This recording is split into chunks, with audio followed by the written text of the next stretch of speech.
स्वागत है आपका हिंदी शॉर्ट हैंड डिक्टेशन में। इसी तरह के वीडियो और शॉर्ट हैंड के आउटलाइन पाने के लिए चैनल को लाइक करें, सब्सक्राइब करें और अपने दोस्तों में शेयर करें। और हाँ, बेल आइकन न दबाना भूलें ताकि हमारी वीडियो की नोटिफिकेशन मिलती रहे। डिक्टेशन स्टार्ट करते हैं। 5, 4, 3, 2, 1 Start. चक्रवात ताऊते गोवा से लेकर कर्नाटक, महाराष्ट्र और गुजरात के तटीय इलाकों में भारी तबाही मचाता हुआ निकल गया है। अब तक 35 लोगों के मारे जाने की खबर है। हालांकि अब यह कमज़ोर पड़ चुका है, लेकिन यह अपने पीछे बर्बादी के जो भयानक मंजर छोड़ गया है, उनसे उबरने में वक्त लगेगा। फिलहाल सबसे बड़ी चिंता मुंबई हाई के पास गहरे समंदर में फंसे लोगों को सुरक्षित निकालने की है। पिछले 2 दिन में नौसेना और तटरक्षक के पोत और हेलीकॉप्टर 300 से ज़्यादा लोगों को सुरक्षित निकाल चुके हैं। 22 लोगों के शव मिल चुके हैं, पर अभी भी बाकी 65 लोगों की कोई खबर नहीं मिली है। ये सब वे लोग हैं जो बम्बई हाई के तेल के कुओं पर काम करते हैं, और वही जहाज़ों जो बाजरे कहलाते हैं में रहते हैं। जब ये बाजरे ताऊते की चपेट में आ गए तो इनसे लोगों को सुरक्षित निकालना नौसेना और तटरक्षक के लिए भी कठिन चुनौती बन गया। हालांकि नौसेना के पोत अत्याधुनिक तकनीक और सुरक्षा उपकरणों से युक्त होते हैं और बड़े बड़े तूफानों को झेलने की ताकत रखते हैं, लेकिन कुदरत के कहर का अंदाज़ा किसी को नहीं होता। Paragraph change. चक्रवाती तूफान से अरबों खरबों का नुकसान होना जाहिर सी बात है। ऐसी आपदाओं में लोगों को जो खोना पड़ता है, उसे फिर से जुटाने में वक्त लगता है। इसमें कोई शक नहीं कि ऐसी आपदाओं का सबसे ज़्यादा शिकार भी गरीब ही होता है। छोटे मोटे काम करने वाले अधिसंख्यक लोग ऐसी आपदाओं में काफ़ी कुछ खो बैठते हैं।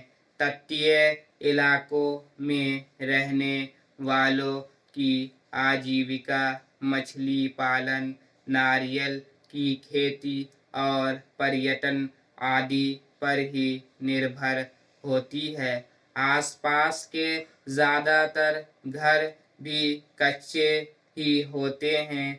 ऐसे में तूफ़ानी लहरों से क्षण भर में ही सब कुछ छिन जाता है।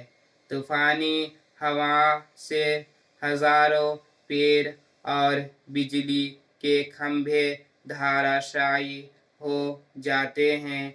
इससे बिजली और संचार व्यवस्थाएं ठप हो जाना लाजमी है। कई बार लोग भी जान गंवा बैठते हैं, पर यह भी सच है कि भयानक तूफानों में यह सब होने से रोका नहीं जा सकता।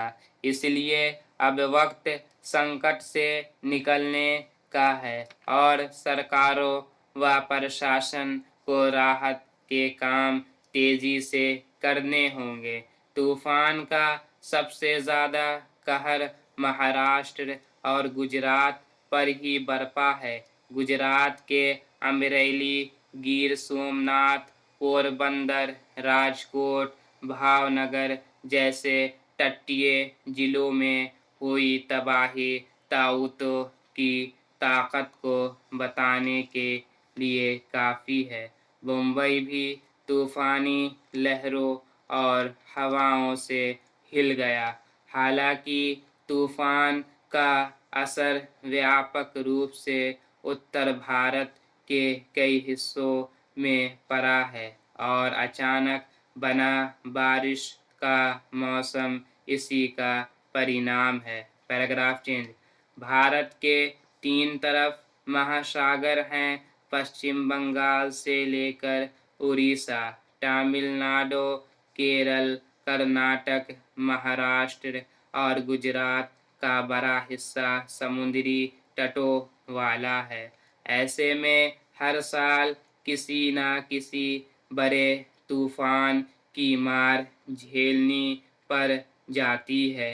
पर अच्छी बात यह है कि तूफान पूर्व की चेतावनियों से लोगों की जान बचा पाना अब संभव बन गया है। भारत के पास मौसम संबंधी जानकारी देने वाले उपग्रह हैं, इसलिए अब इतना तो संभव हो गया है कि तूफान आने से पहले ही लोगों को सुरक्षित स्थानों पर पहुंचाया जा सके।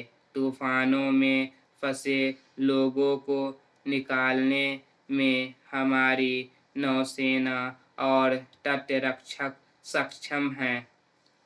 आपदा प्रबंधन दल तत्काल स्थिति को संभाल लेते हैं। बेशक समुद्री तटों पर तूफान का खतरा प्राकृतिक प्रदत्त है, इसे रोक पाना संभव नहीं है, पर पीड़ितों के जख्मों को जल्द से जल्द कैसे भरें, इसकी हर मुमकिन कोशिश ज़रूर होनी चाहिए। Stop.